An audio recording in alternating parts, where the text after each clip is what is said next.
Ang tsunami ay madalas natin tinatawag na tidal wave, pero magkaibang proseso sila. Ang tidal wave ay related sa tides at ito ang magandang example ng isang klase ng tidal wave. Makikita natin ito sa Sulusi at Celebes Sea at ang tawag dito ay internal wave. Very distinct ito sa satellite images. Makikita mo yung regular na spacing ng waves at ang napakalawak na area na sinasakop nito. Ang Sulusi ay binubuo ng iba-ibang layers ng tubig na may iba-ibang densities. Ang pinakamataas na layer, yun ang may pinakamababa na density at ang pinakailalim na layer, yun ang may pinakamataas na density. Ang internal wave ay dumadaloy sa mga boundaries ng iba-ibang densities na ito underwater. So ngayon, bakit natin ito nakikita sa surface ng dagat?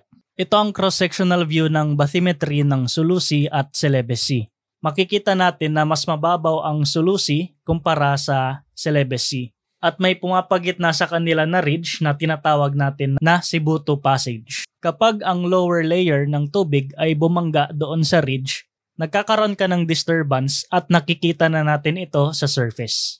Ang internal waves sa Sulusi at Celebes Sea ay sumasabay sa ebb and flood tidal currents. So kung flood tide, pataas ang tubig at nagkakaroon ka ng northward na flow ng tubig. On the other hand, kapag ebb tide, pababa yung tubig at meron kang southward na flow ng tubig. In both processes, bumabangga sila doon sa ridge, kaya nagkakaroon tayo ng internal waves. Kung nagustuhan nyo ang video na ito, don't forget to like, share, and subscribe. At kung gusto nyo namang makipagkwentuhan sa ating mga Pinoy scientists, makinig kayo sa aming podcast every Thursday at 7 p.m.